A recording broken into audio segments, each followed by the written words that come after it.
Salut à tous. Que la grâce du Seigneur et sa paix soient sur vous. Alors, c'est à nouveau avec joie et bonheur que je me retrouve avec vous ce midi. Alors, désolé parce que il était prévu que ce soit à 12h GMT 00. Il est 12h45 GMT. Alors, il y a eu des petits trucs qu'il fallait que je fasse. Donc, je vous présente toutes mes excuses. Je vous demande pardon pour ce retard. Et donc, euh, notre thème du jour, c'est foyer et couple. La soumission, est-ce une notion révolue? Est-ce qu'aujourd'hui, on est en droit de continuer de parler de soumission?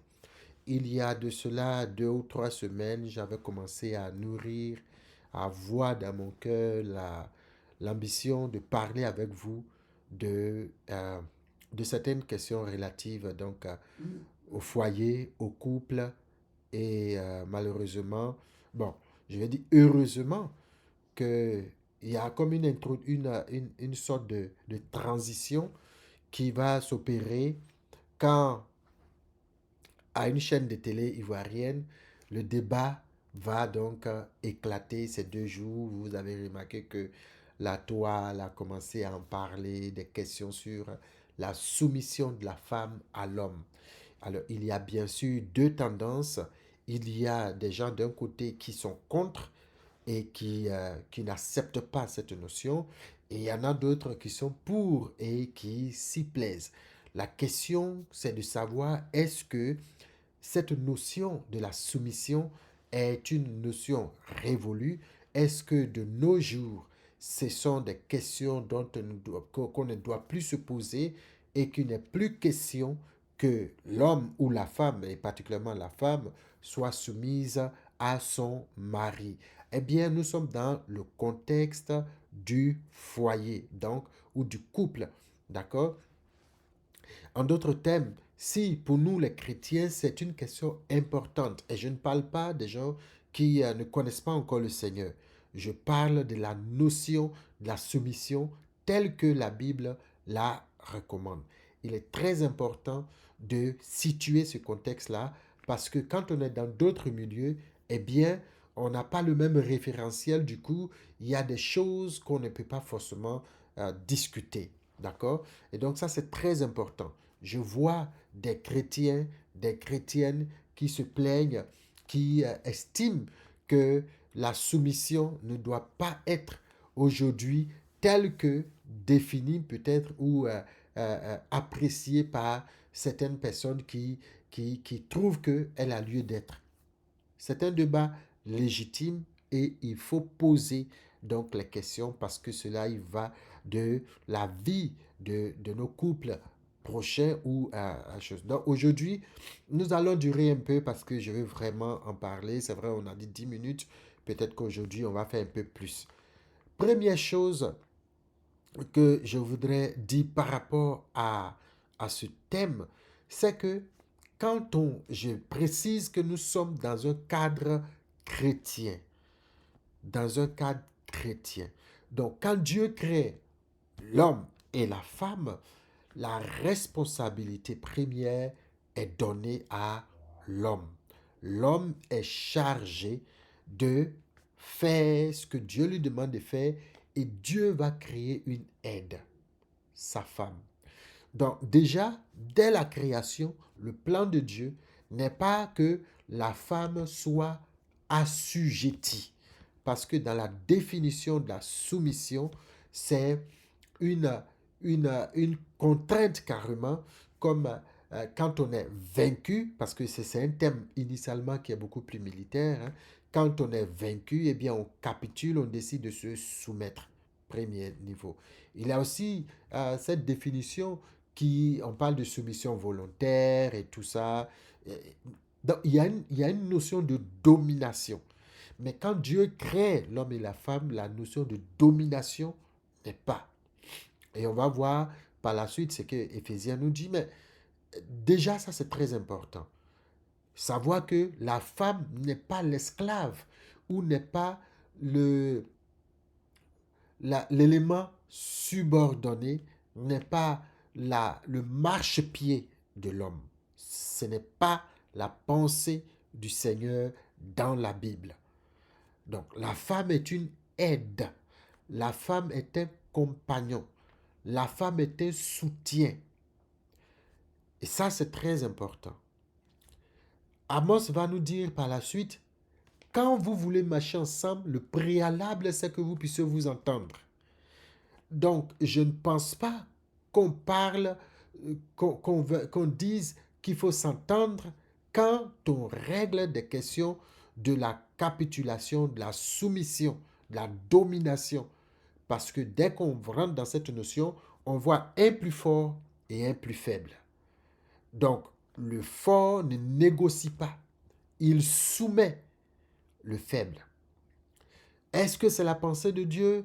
Je ne crois pas, parce que la Bible nous enseigne que l'homme et la femme sont créés à l'image, tous deux à l'image de Dieu, et que la femme est l'aide de l'homme selon le plan de Dieu. Donc ça, c'est très important. Eh bien, dans nos sociétés aujourd'hui, quand on regarde même dans le milieu chrétien, dans nos milieux, on voit que le taux de divorce est élevé parce que ces notions ne sont pas bien comprises. Ces notions ne sont pas bien maîtrisées. Ces notions ne sont pas du tout appliquées. La soumission, j'ai essayé de chercher un peu ce que le mot veut dire dans son étymologie. Donc, la Bible dit en Éphésiens chapitre 5, à partir du verset 22, il dit, femmes, soyez soumises à vos maris. Bien, le mot soumission ici, c'est un mot grec dans le Nouveau Testament, la plupart sont des mots grecs, se dit opotasso. La femme, la soumission en question, c'est opotasso. Et il dit, il y a 6 définitions possibles. La première chose, c'est une disposition. Disposer sous, subordonner. Première définition. Deuxième définition, c'est soumettre, être en soumission. Troisième, se soumettre, obéir à. Quatrième, se soumettre au contrôle de quelqu'un. Céder à un avertissement ou un conseil. Obéir, être soumis, assujetti. Un terme militaire grec du sens de placer d'une manière militaire sous le commandement d'un chef. Dans un sens non militaire, il y a une attitude volontaire de donner, de coopérer, d'assumer des responsabilités, de porter une charge. Ça, c'est dans l'expression non militaire. Donc, quand on prend, et bien sûr, chacun peut utiliser la définition qui lui sied. Mais on voit que le mot est constitué de 2 parties. Il y a la partie opo et la partie tasso. Opo veut dire quoi? Opo, c'est sous, d'accord? Par ou bien sous. Et la partie tasso veut dire mettre en ordre, placer, poster. Ou bien, quand il s'agit de nommer, d'ordonner ou d'instituer, c'est attribuer à quelqu'un une responsabilité ou une autorité. C'est lui donner une autorité.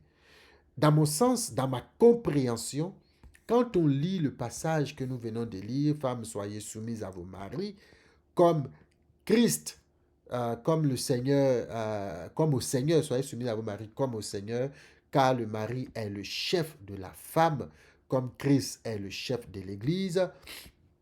La notion ici n'est pas une notion, je crois, de dominer à dominant. C'est plutôt une relation d'équilibre. Et quand l'apôtre Paul écrit ici, nous sommes dans un contexte qui va rassembler la notion de la famille, donc du corps. Il va d'abord parler aux femmes, soyez soumises, mais cela ne s'arrête pas là. L'apôtre Paul, la Bible, va parler aux hommes par la suite. Soyez soumises aux hommes, à votre mari, à vos maris, comme au Seigneur, car Christ, qui est le chef de l'Église, s'est donné en sacrifice pour l'Église. Il va se tourner vers maintenant les hommes. Marie, aimez vos femmes comme Christ a aimé l'Église. Donc les deux sont mis dans leur rôle en fonction de ce que Christ a fait et de ce que Christ attend de l'Église. Donc, quand on dit que l'homme doit aimer sa femme comme Christ, eh bien, le même verbe qui est utilisé, aimer, qui est l'amour agapé ici, le même mot est utilisé dans Jean 3,16 quand Dieu a tant aimé le monde. Donc, ce que je comprends en parcourant un peu la parole de Dieu, c'est que les femmes peuvent, et les hommes en général aussi, tout le monde peut mal comprendre la pensée de Dieu quand il dit, femmes, soyez soumises à vos maris, maris, aimez vos femmes. Mais quand je vais donner une image, vous voyez, voici mes deux petites mains, d'accord? Supposons que ça c'est l'homme, ok? Et ça c'est la femme. Première chose, la Bible dit, femme, qu'est-ce que j'ai fait? C'était l'homme ici? Bon, je ne sais plus. Donc, l'homme et la femme, d'accord? L'homme et la femme. L'homme, la femme. Alors, quand la Bible dit, femme, soyez soumises à vos maris, c'est ça que à ça que ça ressemble. Rappelez-vous que la femme est une aide. Et une aide n'est pas un esclave. Soyez soumises. Marie, aimez vos femmes. Comme qui? Comme Christ. Mais qu'est-ce que Christ a fait? Christ est descendu. Christ est descendu vers l'Église, vers les hommes, vers son époux. Eh bien, quand vous aimez, vous vous rabaissez au niveau de la personne aimée. Vous vous rabaissez. Finalement, quand on met ces deux versions ensemble, ces deux pensées ensemble, l'homme et la femme sont ici, au même niveau. Pas l'un comme ça et puis l'autre comme ça. Ici. C'est quoi? Voilà. Ici. Donc, il est très important de savoir que dans la pensée qui est énoncée ici, l'homme n'est pas le chef, le tyran. La femme n'est pas la dominée, l'esclave. Celle qui doit toujours se taire, celle qui n'a absolument rien à dire. L'homme prend la décision et il avance. Non. Les décisions sont collégiales. Au dernier ressort, bien entendu, puisque quand on prend la définition qui dit que dans le cadre non militaire, c'est confier une responsabilité, mais la première définition, on la voit, l'homme prend une décision. Il est quand même difficile, la nature nous enseigne qu'il est impossible que pour une même chose, qu'il y ait deux personnes qui aient pleine autorité. OK? Qui ait pleine autorité. À un moment donné, il faut forcément que l'un accepte de laisser son autorité ou ses prérogatives pour que les choses puissent avancer. Je crois que la femme n'est pas l'élément dans cette histoire qui est lésé. La femme a son mot à dire, la femme a son rôle à jouer. L'homme a la responsabilité de prendre les décisions, de les assumer avec l'aide de sa femme. Les sœurs, comprenez cela. Vous-même voyez, une sœur qui dit, moi je suis féministe et que je décide, je ne serai jamais soumise à un homme, fût-il mon mari, ce qui se passe, vous cassez le foyer. Et donc, si vous vous réclamez enfant de Dieu, parce que c'est ça, j'ai précisé au début, que nous sommes dans un cadre purement chrétien. Si vous dites que vous croyez en Dieu, que vous êtes des enfants de Dieu, que vous voulez obéir à la parole de Dieu et à Dieu, parce que ce qu'il vous dit est le meilleur pour vous, pour votre foyer, pour votre société, eh bien, vous devez comprendre cette notion de vous soumettre. Je le rappelle, vous soumettre n'est pas de vous taire à jamais. vous soumettre, c'est donner vos opinions, c'est dire ce que vous ressentez, c'est dire ce que vous pensez dans le respect, dans l'amour, en attendant que votre mari ne prenne avec ce que vous avez dit la décision qui va engager toute la famille. Il arrive des fois où les hommes prennent de mauvaises décisions. Ça arrive. Mais ces cas ne doivent pas être des arguments suffisants pour décider de vous séparer de Dieu en désobéissant à la parole de Dieu. La Bible est-elle dépassée de nos jours? On entend beaucoup de personnes dire la Bible est un vieux livre poussiéreux qui, euh, qui devrait évoluer avec l'évolution de notre société. Eh bien, si votre repère, si votre référentiel vous suit, il n'est plus un référentiel. La Bible ne changera pas parce que notre société change. La Bible demeure la parole de Dieu et ainsi, ce que l'homme doit faire, c'est de rentrer dans cette dimension de la parole de Dieu. Notre société nous enseigne qu'on peut se départir des valeurs de la Bible, mais la réalité, c'est que à chaque fois qu'on s'éloigne de ces valeurs-là, on, on pousse le bouchon un peu plus loin dans la destruction de l'humanité, dans la destruction du foyer, dans la destruction des familles. Et je prie, vous les sœurs, de ne point laisser le niveau très intellectuel des choses prendre le dessus sur votre sens spirituel, la compréhension spirituelle de ce que Dieu vous demande et voir la portée et l'importance de cette chose. C'est très capital. C'est très important. Et aux frères qui veulent se fiancer ou qui sont fiancés et qui sont comme, oui, je suis le chef. Quand la Bible établit l'homme et la femme, ce n'est pas dans un rapport de tyrannie et de domination. Vous avez le devoir et la responsabilité de consulter l'aide que le Seigneur vous a donnée. Vous a donné votre épouse ou votre fiancé. Vous ne prenez pas les décisions tout seul et fait subir la femme. Sinon, Amos 3.3 ne s'applique pas. Vous ne vous êtes pas mis ensemble d'accord. Et donc, votre foyer ne peut pas marcher.